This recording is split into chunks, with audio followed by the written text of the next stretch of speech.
மறக்காத இரவுகள் அன்ஃபர்காட்டன் நைட்டோட எபிசோட் நம்பர் 2ஓட பார்ட் 2 பார்க்கலாங்களா? பார்ட் 1ல என்ன நடந்திருக்குன்னு பார்த்தீங்கன்னா, நம்ம கிம்மோட வீட்டு அட்ரஸ் தெரிஞ்சு நம்ம காம்பவுண்ட் போய் பேசிட்டு வந்திருப்பாரு. இந்த மாதிரி நீ கூட வந்து தங்கணும், நீ யோசிச்சு பாரு, எனக்கு அதுக்குள்ளே எனக்கு வேலை வந்துருச்சுன்னு சொல்லிட்டு வந்துடுறாங்க. அதுக்கப்புறம் அவங்க பிஸ்னஸ் எல்லாம் டீல் பண்ணிகிட்ருக்காங்க. அப்புறம் டேனி பற்றி இன்ஃபர்மேஷன் எல்லாம் கலெக்ட் பண்ண சொல்லிட்டு இருப்பான் நம்ம காம்பவுண்ட். அதோட வந்து பார்ட் 1 முடிஞ்சிருக்கு. இப்போ பார்ட் 1 பார்க்கலாங்களா? இப்போ எடுத்தோன்னே வந்து டே அண்ட் இட் வீடை வந்து காமிக்கிறாங்க. டே யாருன்னு ஞாபகம் இருக்குங்களா? நம்ம கிம்மோட எக்ஸு. அவங்க வீட்டு காமிக்கிறோம். இப்போ அவன் வந்து இதாக இருக்கிற பேச்சப்பாக இருக்கிற பார்த்து இட் அவங்கள்ட்ட லவ் பண்ணிகிட்ருக்காங்க. அவங்க வீட்டை காமிச்சிட்ருக்காங்க. அந்த பால்கனியில் இருக்கக்கூடிய செடிகளுக்கெல்லாம் வந்து நம்ம இட் வந்து தண்ணி விட்டுட்ருக்காரு. அது என்னன்னு தெரில, நான் பார்த்த பிஎல் சீரீஸ்லேயே வந்து ஒரு காமனான இது என்னன்னு கேட்டிங்கன்னா, சீன் எதுவும் எடுக்க தெரிலன்னா, அதாவது யோசிக்க முடியலன்னா, அவங்க அந்த பால்கனியை காமிக்கிறாங்க, செடி எத்தனை வச்சுருக்க மாதிரி, தண்ணி ஊற்றின மாதிரி, ஒரு 10 நிமிஷம் அதுலேயே போயிடுது. அப்படித்தான் எபிசோடும் போயிட்டுருக்கு. சரி, நம்ம கதைக்கு வருவோம். அதுக்கப்புறம் பயவுல என்ன பண்ணுது, தண்ணி ஊற்றிட்டே இருக்குது. அப்படியே மறந்தாப்புல ஒரு செடிக்கு எச்சா தண்ணி விட்டுடுறான். பின்னாடி டே வந்து சொல்கிறான், இப்படி அதிகமாக தண்ணி விட்டீங்கன்னா சீக்கிரமாக செடியெல்லாம் செத்து போயிடும். அப்புறம் மூஞ்சி பார்த்து என்னாச்சு உனக்கு அப்படின்னு சொல்லி கேட்கும்போது இட்டு சொல்கிறான், நான் ஏதோ யோசிச்சுட்டு அப்படியே தண்ணி ஊற்றிட்டேன் அப்படிங்கும்போது டே வந்து கேட்குறேன், சரி எதை பற்றி நினச்சிட்டு இருந்த? நானும் பார்த்துட்டு தான் இருக்கேன். அந்த ரீயூனியன் ஃபங்க்ஷன்லேருந்து வந்ததுலேருந்தே நீ கொஞ்சம் டிஸ்டர்ப்டாகவே இருக்க. எந்த ஒரு விஷயத்துலையும் நீ கான்சன்ட்ரேட் பண்ணுறதே இல்லை. டிஸ்ட்ராக்ட் ஆகிட்டே இருக்க. என்னதான் ஆச்சு சொல்லு அப்படிங்கும்போது இட்டு இருந்துட்டு சொல்கிறான், நான் காரணம் இல்லாமலாம் ஒன்றும் நான் நினச்சிக்க கிடையாது. நான் உங்களை பற்றியும் கிம் பற்றியும் தான் நினச்சிட்ருக்கேன் அப்படிங்கும்போது டே வந்து சொல்கிறான், இங்கே பார், என்னைய பார் அப்படின்னு சொல்லிட்டு உனக்கு திருப்பி சொல்கிறான், என் லைஃப்பில் நீ மட்டும்தான் இருக்க, சரியா? இப்போ நீ யோசிக்க வேண்டியது உன்னையும் என்னையும் பற்றி மட்டும் தான் நீ யோசிக்கணும். வேறு எதை பற்றியும் நீ யோசிக்கக்கூடாது, சரியா? அப்படிங்கும்போது சரி அப்படின்னு சொல்லிட்டு அவங்கள்ட்ட அப்படியே ஸ்மைல் பண்ணிவிட்டு அப்படியே மறுபடியும் செடிக்கு தண்ணி விட்டுட்ருக்காங்க. அப்போ கிம்மோட வீட்டில் காமிக்கிறாங்க.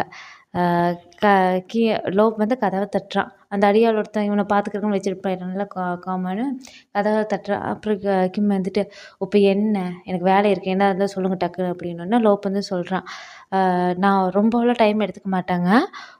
அதாவது ரஜூமு, கிட் இது 2 பேருமே வந்து அடியாள்.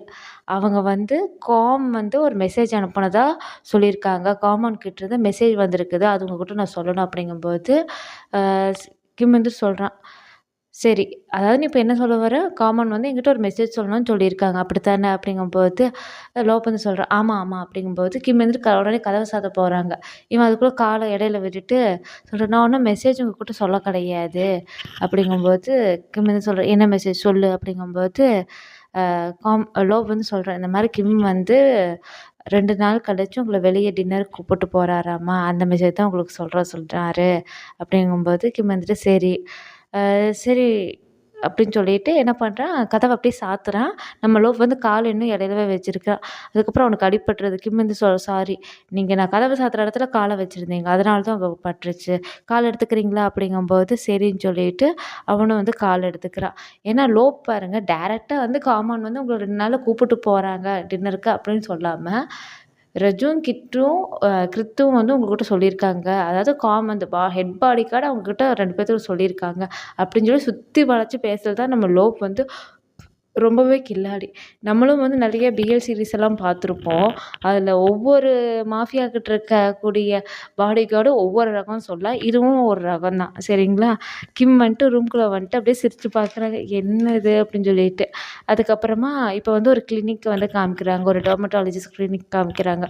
அங்கே வந்து வந்து வெயிட் பண்ணிகிட்ருக்கான் அப்பாயின்மெண்ட்காக.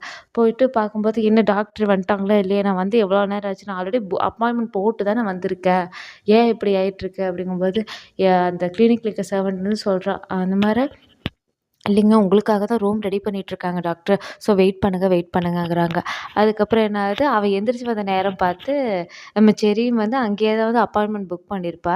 இவள் எந்திரிச்சோன்னா அந்த சோஃபாவில் இவள் போய் உட்காந்துக்குவா. பார்த்தீங்களா, நான் கூட நினச்சேன் சேர் பிரச்சனை, தண்ணி குழாயோட பிரச்சனையெல்லாம் நம்ம ஊரில் மட்டும் தான் நடக்குதுன்னு சொல்லிட்டு, உலகமெங்கும் இதுதான், பாஷை மட்டும்தான் வேறு, உருவத்தில் அங்கங்கே தகுந்த மாதிரி எவால்வ் ஆகிருக்கா, அவ்வளோதான். மற்றபடிக்கெல்லாம் எல்லா பக்கம் இந்த குழாயடி சண்டை நடந்துட்டு தான்ப்பா இருக்குது. அப்புறம் வந்து சொல்லும்போது, இது என் பிளேஸ் அப்படின்போது சொல்லும்போது, சரி வந்து சொல்கிறேன், உங்கள் நேம் டேக் எங்கேதும் இங்கே இல்லையேம்மா அப்படிங்கும்போது, நான் தாங்க உட்காண்ட்ருந்தேன், வெயிட் பண்ணிட்டுருந்தேன் அப்படிங்கும்போது, நான் இப்போ உட்காந்துட்டேன். எனக்கு அப்பாயின்ட்மெண்ட் இருக்கு அப்படிங்கும்போது, யார் சொன்னாங்க? இப்ப நான் தான் உள்ள போகணும். சரி டாக்டர் உள்ள கூப்பிடுறாங்கன்னு டக்குன்னு அந்த நர்ஸ் வந்து அந்த ஸ்டாஃப் வந்து சொன்னோன்னே, சரி நான் தான் முன்னாடி வந்து மே வந்துட்டு வரா. இந்த மாரி நான் தான் முதல்ல வந்தேன் அப்படிங்கும்போது, சரி வந்துட்டு எனக்கு தான் அப்பாயின்ட்மெண்ட் கிடைச்சிருக்கு. மே வந்துட்டு, இல்ல நான் அப்பாயின்ட்மெண்ட் வாங்கிட்டு நான் தான் முதல்ல வந்தேன் அப்படிங்கும்போது, அ உடனே வந்துட்டு அந்த ஸ்டாஃப் சொல்றாங்க, மே நீங்க உள்ள போலாம் அப்படின்னோன்னே, அ சரி வந்து இவ திரும்பி அப்படியே நான் தான் வின் பண்ணிட்டேன் பார்த்தீங்களா மாரி லுக் குடுத்துட்டு கொஞ்சம் தூரம் நகர்றேன். ஜின் வந்து உடனே கால் பண்ணிட்டு, இந்த மாரி கிம்மி இன்னைக்கும் வேலைக்கு வரல அப்படின்னோன்னே, "ஏய் என்ன சொல்ற? அவன் வரட்லையா மறுபடியும் வேலைக்கு? என்ன ஆச்சுன்னு தெரியலையே போய் பார்க்கணுமே" அப்படிங்கிறா. இந்த கேப்ல யூஸ் பண்ணிட்டு நம்ம செடி என்ன பண்றா, "சரி நீங்க ஃபோன்ல ரொம்ப பிஸியா இருக்கீங்க. கொஞ்சம் வெயிட் பண்ணுங்க. நான் சாவகாசமா பேசிட்டு வெயிட் பண்ணுங்க. நான் போயிட்டு என்னோட விசிட் முடிச்சுட்டு வந்துடுறேன். பாய்" அப்படின்னு சொல்லிட்டு அவ உள்ள போயிடுறா. செடி உள்ள போயிடுறா. உடனே நமக்கு டென்ஷன் ஆயிட்டு ஜின்னுக்கு ஃபோன் பண்ணி, "அடியே உன்னால எனக்கு வந்து அப்பாயின்ட்மெண்ட்டு இவ்வளோ நேரம் வெயிட் பண்ணிட்டு இருந்து பின்னால வந்தவன்லாம் உள்ள போயிட்டாடி. எல்லாம் உன்னால தான் வெஜிடி போனவன வந்து கவனிச்சுக்கிறேன்" அப்படிங்கிறாங்க. அப்படியே வந்து கால் கட்டாது. இப்போ வந்து காமனோட வீட்ல காமிக்கிறாங்க. நைட் டைம்ல அவன் வீட்டுக்கு வரான் எல்லா வேலையும் முடிச்சுட்டு. வந்தோனயே ஒரு கிளாஸ் ஆஃப் வாட்டரோட அங்க ஒரு மெய்டு ஆன்டி இருக்காங்க. அந்த எல்லா மெய்டுக்கும் வந்து இவங்க தான் ஹெட்டு. ஹெட் ஆன்ட்டின்னு வச்சுக்கலாம். நம்ம ஆன்ட்டின்னு வச்சுக்கலாம். அந்த ஆன்ட்டி வந்துட்டு தண்ணி குடுத்தோன்னே, தண்ணி குடிச்சுட்டு காமன் வந்துட்டு சொல்றாரு, "ஆ நீங்க உங்கள பத்தி விஷயம் எனக்கு ஞாபகம் இருக்கு. நீங்க கூட சொல்லிட்டு இருந்தீங்களே, உங்க அக்கா பேரனோ, அண்ணன் பேரனோ யாரையோ இது பண்ணோன்னு சொல்லிட்டு." அப்படிங்கும்போது, பார்த்துக்கணும்னு சொன்னீங்கல்ல அப்படிங்கும்போது, ஆன்ட்டி வந்துட்டு ஆமா அப்படிங்கும்போது, காமன் வந்துட்டு கேட்குறாங்க, "எங்க அவன் வந்திருக்காங்களா? வர சொல்லுங்க." அப்படிங்கும்போது, பார்க்கல அப்படிங்கும்போது, "சரி இதோ கூப்பிட்டு வரேங்க." அப்படின்னு சொல்லிட்டு அவங்க உள்ள போறாங்க. கூடவே வந்து காம் வந்து நின்றுருப்பா. காமன் வந்துட்டு கேட்குறாரு, இந்த மாரி "நீ அவங்களோட அண்ணன் பேரன நீ பார்த்துருக்கியா? அக்கா பேரன நெஃப்யூன்னு மட்டும் தான் ஜென்ரலா சொல்லியிருக்காங்க. அந்த பையன நீ பார்த்துருக்கியா?" அப்படிங்கும்போது, "இல்ல இதுவரைக்கும் நான் பார்த்ததில்ல பாஸ்." அப்படிங்கும்போது சரின்னு சொல்லிட்டு எல்லாரும் போயிட்டு, சோஃபால அந்த இதில உட்காண்ட்ருக்காங்க. நம்ம ஆன்டி வந்து கொஞ்சம் காம்பவுண்ட் கூட டிஸ்டன்ஸ் விட்டு அந்த லாங் சீட்டர்ல உட்காந்துக்கிறாங்க. அந்த சிங்கிள் சீட்டர்ல வந்து அந்த பையன் வந்து உட்காந்துக்கிறான். பக்கத்திலேயே காமானும் வந்து நிற்கிறான். காம் வந்து நின்னுக்கிறான். சொல்றாங்க இந்த மாரி காமன் வந்து கேட்குறாங்க, "உன் பேர் என்னப்பா?" அப்படிங்கும்போது, இப்ப வந்து நம்மளது வந்து அப்படியே சாந்தமான நிலையில நம்ம கேட்குறாரு. அவ்வளோ பெரிய மாஃபியா தலைவனே. அப்போ அவன் வந்து "என் பேரு பைபூன்" அப்படின்னு சொன்னோனே, "சரி எந்த கிரேட் படிச்சுட்ருக்க? எதா இருந்தாலும் சரி நல்லா படிக்கணும். நீ உன்னோட படிக்கிற வேலை போக உனக்கு இங்க ஒரே ஒரு வேலை தான் இருக்குது." அப்படின்னோனே, பைபூன் வந்துட்டு அப்படியே பார்க்குறான். அ என்னவா இருக்கும்னு சொல்லிட்டு. அப்புறம் தான் காமன்னு சொல்றோம். "உன் பாட்டிய நீ நல்லா பார்த்துக்கிற. அதான் உன்னோட வேலை. சரியா?" அப்படிங்கும்போது சரி. ஃபர்ஸ்ட் எடுத்தோனயே வந்து ஜென்ரலா வந்து இன்ட்ரோடியூஸ் பண்ணும்போது வணக்கம் அப்படிங்கிற மாரிலாம் சொல்லியிருப்பாங்க. அதுக்கப்புறம் காமன் வந்து சொல்றாரு காம்பாக்ட். இந்த மாரி பைபுன் வந்து இப்போ ஸ்கூல் ஜாயின் பண்றதுக்கு அவனுக்கு என்னென்ன வேணுமோ எல்லாம் கேட்டு நீங்க பண்ணுங்க.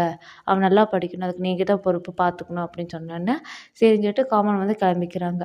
உடனே அந்த ஆன்டி வந்துட்டு, அ காமான் கிளம்புறதுக்கு முன்னாடி இந்த மாரி ஃபர்ஸ்ட்டு காமானுக்கு வந்து நீ நன்றி சொல்லு. உனக்காக ஹெல்ப் பண்றாருலங்கும்போது, ரொம்பவே தேங்க்ஸ் அப்படின்னு சொல்லிட்டு நம்ம பைபூன் வந்து சொல்றான். அதுக்கப்புறம் அவர் கிளம்பி போனோனே, அந்த ஆன்டி வந்துட்டு சொல்றாங்க, "நம்ம காமும் சரி, ரொம்ப நல்லவர் தான். அவருக்கும் தேங்க்ஸ் சொல்லு." அப்படிங்கும்போது, "ரொம்ப தேங்க்ஸுங்க." அப்படின்னு சொல்றா. அப்போ காம் வந்துட்டு கேட்குறா, வேற என்னாச்சும் இருந்தா சொல்லுங்க. அப்படி இல்லைன்னா நான் என்னோட பிளேஸ்க்கு போலாமா?" அப்படின்னோனே, ஒண்ணும் இல்லைங்க. நீங்க போய்க்கலாம்." அப்படி சொல்லிட்டு அந்த ஆன்ட்டியும் சொல்லிடுறாங்க. அதுக்கப்புறம் தான் அந்த ஆன்ட்டி வந்துட்டு அந்த பைபூன் கிட்ட சொல்லிட்டுருக்காங்க, "நான் தான் சொன்னேன்ல காமான் வந்து ரொம்பவே கைண்டான பெர்சன். அ ரொம்ப நல்லவரு. ஒரு உதவின்னு கேட்டா கண்டிப்பா மறுக்காம பண்ணுவாருன்னு சொன்னேனா இல்லையா?" அப்படிங்கும்போது, "சரி, நீ வந்து நல்லா படிக்கணும்னு சொல்லியிருக்காருல்ல, அது மாரி நீ நல்லா படிக்கணும்." அப்படின்னு சொல்லிட்டு அவங்க ஆன்ட்டி சொல்றாங்க. சரின்னு சொல்லிட்டு அந்த பைபூனும் இது பண்றான். இப்போ வந்து கிம்மோட வீட்ட வந்து காமிக்கிறாங்க. அவனுக்கு வந்து காமான் கிட்டேருந்து கால் வருது. எடுத்தோனே என்ன புது நம்பரா இருக்குன்னு சொல்லிட்டு, "ஹலோ" அப்படிங்கிறான்.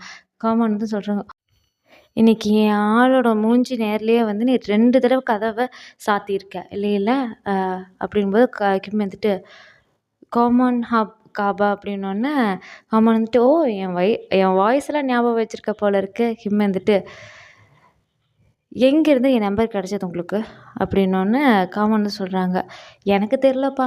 டக்குனு ஃபோன் எடுத்தேனா, என் ஃபோன்ல உன் நம்பர் வந்திருக்கு.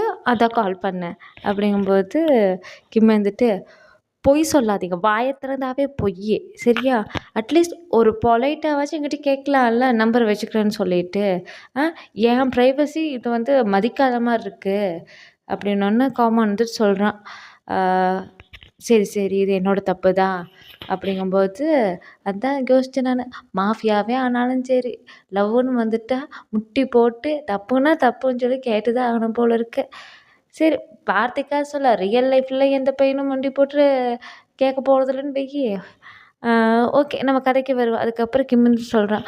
சரி உங்களுக்கு வந்து என் நான் வந்து என்னோட நம்பர் வச்சுக்கிறதுக்கு உங்களுக்கு பர்மிஷனே குடுக்க கிடையாது. என் நம்பர நீங்க வச்சுக்காதீங்க அப்படிங்கும்போது, காமன் தான் சொல்றான். சரி இப்ப நான் பர்மிஷன் கேட்குறேன். நம்பர் வச்சுக்கலாமா? அப்படிங்கும்போது, கிம் வந்துட்டு கண்டிப்பா வேண்டாம். என் நம்பர் நீங்க வச்சுக்கவே வேணாம் அப்படிங்கும்போது, அ காமன் வந்துட்டு ஏன்? அப்படிங்கும்போது, கிம் வந்து சொல்றா வேண்டாம். அதுக்கப்புறம் இன்னொரு விஷயம், எனக்கு மறுபடியும் கால் பண்ணிறாதீங்க. ஒரு வேளை நீங்க கால் பண்ணீங்கன்னா வைங்களேன், இந்த நம்பரையும் நான் சேஞ்ச் பண்ணிருவேன். அப்படிங்கும்போது காமன் வந்துட்டு, சரி அதெல்லாம் இருக்கட்டும். நான் முக்கியமான விஷயத்த தான் சொல்றதுக்கு தான் கால் பண்ணேன். நான் 2 நாள் வந்து அப்ராட் போறேன். உன்னைய 2 நாள் பார்க்க முடியாது. சரியா? 2 நாள் முடிஞ்சதுக்கு அப்புறமா, நானே உன் பிளேஸுக்கு வந்து உன்ன பிக் பண்ணிக்கிறேன். 2 பேரும் சேர்ந்து டின்னருக்கு போலாம். சரியா? அப்படிங்கும்போது கிம் வந்துட்டு, அவ்வளோதானே? நான் அப்ப தூங்க போலாமா? அப்படிங்கும்போது, அ காமன் வந்துட்டு ஒண்ணுமே ரிப்ளை பண்ணாமயே இருக்காங்க. சிரிச்சுட்டு இருக்காங்க அந்த பக்கம். கிம் வந்து கால கட் பண்ணிடுறான். கிம் அது காமன் வந்து அந்த பக்கம் ஒரே ப்ளஷ்ல இருக்காப்படி தலைவன்.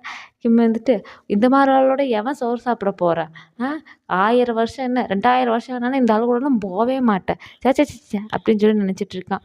அதுக்கப்புறம் என்ன ஆகுது, Facebook என்னமோ எடுத்து பார்த்துட்டு இருக்கான்.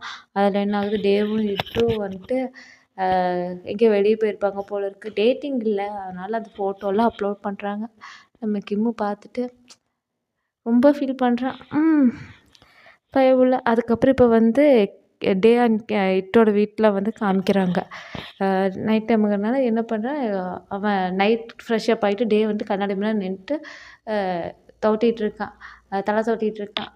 இட் வந்து கட்டில்ல படுத்துட்டு ஃபோன் பார்த்துட்டு கெக்கப்புன்னு சிரிச்சுட்டு இருக்கான். அதான் நம்மள மாரி தான் பப்பப்பான்னு சொல்லி யார் பெத்த பிள்ளையோ. ஆனா என்ன ஃபோன்ல நம்ம ஜோக்க பார்த்து தான் சிரிப்போம். ஆனா சுத்தி இருக்கவங்கலாம் என்ன நினைப்பாங்க, பயபுள்ள வேற என்னமோ பண்ணிட்டு இருக்கு போல இருக்கு நமக்கு தெரியாம. தப்பு தண்டாங்கிற மாரி சொல்லுவாங்க. ஆனா ஒரு ஈரவங்காயம் கிடையாது. நம்ம ஃபோன பார்த்து சிரிக்கிறதே பெரிய விஷயம் தான். சரி பேக் டூ த ஸ்டோரி வருவோம். அப்புறம் இட்டு வந்துட்டு கேட்குறான். இந்த மாரி இங்க பாருங்களேன், கிம் வந்துட்டு எவ்வளோ அழகா இருக்காருல்ல. எல்லா பிக்சர்ஸும் பாருங்க நல்லா இருக்குல்ல அப்படிங்கும்போது, டே வந்துட்டு பார்க்குறான். எதுக்கு நீ அவனுக்கு காம்ப்ளிமெண்ட் குடுத்துட்ருக்க? இப்ப அவனே ஒரு சிங்கிள். அவனும் வேலையுடன் இருக்கான். ஏன் அப்படிங்கும்போது, இட்டு இருந்துட்டு கேட்குறான். நல்லா இருக்காரா இல்லையா? அதைத்தான் நான் கேட்டேன். நீங்க வேணா பாருங்களேன் இந்த பிக்சருன்னு சொல்லிட்டு எடுத்து இப்படி காமிக்கிறான். அவனும் வந்து பார்த்துட்டு, நல்லாயிருக்கு அப்படிங்கிறான். எனக்கு ஒரு விஷயம் புரியலப்பா. அதாவது ஏற்கனவே வந்து பிரேக்கப் ஆயிடுச்சு. அத்து விட்டாச்சு. அது பாட்டுக்கு இருந்துட்டு போட்டும். எதுக்கு அந்த ஃபோட்டோலாம் எடுத்து இந்த புதுசா பேச்சப் ஆனது பையன் போல பாக்குது? இல்ல கேட்குறேன். நல்லா இருக்க ரிலேஷன்ஷிப்ல அதுவே மண்ண வாரி கொட்டிக்கிட்ட மாரி தானே ஆயிடுச்சு. குறிப்பா ஒண்ணு ஒண்ணு பிரேக்கப் ஆயிடுச்சுன்னா அவ்வளோதான் உட்றணும். அது உண்டு அது வேலைன்னு உட்றணும். நம்மளும் போய் தலையிடக்கூடாது. அதுங்களும் நம்மள வந்து தலையிடக்கூடாது. இல்லையா? இப்போ ஏன்னா இருக்கக்கூடிய கரண்ட் லைஃப்லயும் சேர்ந்து கு ஏனாச்சும் அவங்க பழைய இது வந்தாங்கன்னு வச்சுக்கோ, கூடி கும்மி அடிச்சு விட்டுருவாங்க. இருக்கிறதும் சேர்ந்து மொத்தமா வலிச்சுன்னு போகும் இல்லையா? அப்புறம் டே வந்துட்டு நல்லா தான் இருக்குது அப்படிங்கும்போது இட்டு இருந்துட்டு கேட்குறா, எனக்கு ஒரு ப்ராமிஸ் பண்ணுங்க. ஏன் உங்க லைஃப்ல நான் மட்டும் தான் லவ்வா இருக்கணும். நான் மட்டும் தான் ஒரு லவ்வுன்னு ஒரு ரிலேஷன்ஷிப்ல நான் மட்டும் தான் உங்க கூட இருக்கணும். அப்படிங்கும்போது டே இருந்துட்டு, நான் உனக்கு ப்ராமிஸ் பண்றேன். நீ எத பத்தியும் யோசிக்காத. நீ மட்டும் தான் என் லைஃப்ல அப்படின்னு சொல்லிட்டு உருக்கி உருக்கி பயவுல பேசுது. அதுக்கப்புறம் என்ன வழக்கமா நைட் டைமு ஃப்ரெஷ் அப் ஆயிட்டு வந்துட்டு இப்படி பேசினதுக்கப்புறம் சமாதானம்னதுக்கப்புறம் என்ன நடக்கும்? உலக சம்பவங்கள் தான். சும்மா தாறுமாறு தக்காளி சோறு பெர்ஃபார்மன்ஸ் தான் போயிட்டுருக்கு. அதுக்கப்புறம் இப்போ வந்து கிம்மையும் காமிக்கிறாங்க. கிம்மு அந்த ஃபோட்டோவ பார்த்துட்டு பெரியோ பெரிய வச்சுட்ருக்கான். அதுதான் போயிருச்சுல்ல. அதைய பத்தி நினைச்சு என்ன போது? அஃப்கோர்ஸ் நானும் ஒத்துக்கிறேன். எப்படி இருந்தாலும் மனசெல்லாம் வலிக்கும். ஓல்டு மெமரீஸ் எல்லாம் போட்டு இன்னும் குத்தி கொலை எடுக்கும். இருந்தாலும் சரி இருக்கிறத தொடச்சு போட்டு ஒரு மிஞ்சி போய் 1 மாசம் 2 மாசமா. அதுக்கப்புறம் வேற வேலையில ஃபோக்கஸ் பண்ணிட்டு நம்ம வாழ்க்கை இதுதான்னு சொல்லிட்டு போனோம்னா, அடுத்தடுத்த பாதையில போயிருவோம். சரிங்களா? அதனால அதை விட்டு போட்டு அவன் வேலைய பார்த்தா நல்லாயிருக்கும். அதே மாரி தான் ஆகுதுன்னு வைங்க. அவன் பேர் வச்சுட்டு கண்ண தொடச்சு முடிச்சுட்டு உட்காந்துட்டுருக்கான். அப்புறம் காலையில வந்து இது விடிஞ்சிருது. அதுக்கப்புறம் இப்போ வந்து காமன் வந்து காமிக்கிறாங்க. அவன் வந்து அப்ராட் போறான்னு சொல்லியிருந்தான்ல. ஃப்ளைட்டெல்லாம் அவனுக்கு வந்து தனியா ஒரு தனி ஜெட் பிளேனே வச்சிருக்கான். அவனும் அந்த மட்டும் தான் போறதா இருந்துச்சு. ஃப்ளைட்டுக்குள்ளேயே சரக்கு அது இதுனெல்லாம் இருந்திருக்குப்பா. பாரு பணம் என்ன வேணா பண்ணும். சொல்லுவாங்க இல்லையா? பணம் பத்தும் செய்யும்ன்னு சொல்லிட்டு. உண்மையா சொல்றேன் பத்தெல்லாம் செய்யாது. அன்லிமிட்டெட், இன்ஃபினிட்டி எது வேணா பண்ணும். அந்த மாரி தான் போயிட்டுருக்கேன்.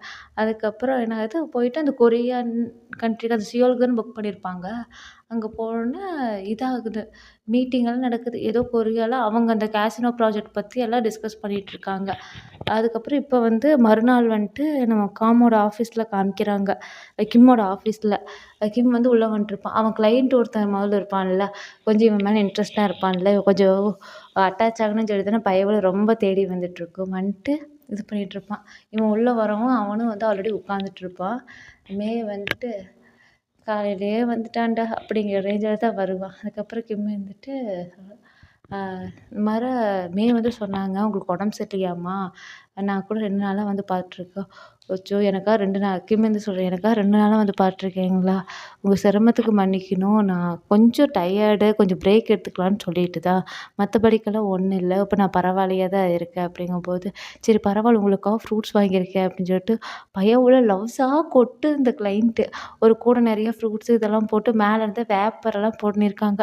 நம்மளுக்கெல்லாம் வந்து அது பார்க்கும்போது, ச்சே! லவ் காமிக்கிறதுக்கு அளவு இருக்கு. ஆனா வேப்பர் லவ்வெல்லாம் இப்ப தான் ஏன் பார்க்குறேங்கிற ரேஞ்சில தான் இருந்துச்சு. இது பண்ணும்போது ஆ 2 பேரும் வந்து சோஃபால போய் உட்காந்துட்டு இதெல்லாம் பேசிட்டு இருக்காங்க. அப்ப அந்த கிளையண்ட் இருந்துட்டு கிம்ம கூப்பிடுறான். லாஸ்ட் டைம் கேட்கும்போது லஞ்சுக்கு நீங்க ஆல்ரெடி சாப்பிட்டு வந்துட்டு தான் சொன்னீங்க. இன்னைக்கு நீங்க ஃப்ரீயா இருந்தா லஞ்சுக்கு போலாம்ல. இப்ப உங்களுக்கு உடம்பு கூட நல்லா இருக்குன்னு சொன்னீங்கல்ல.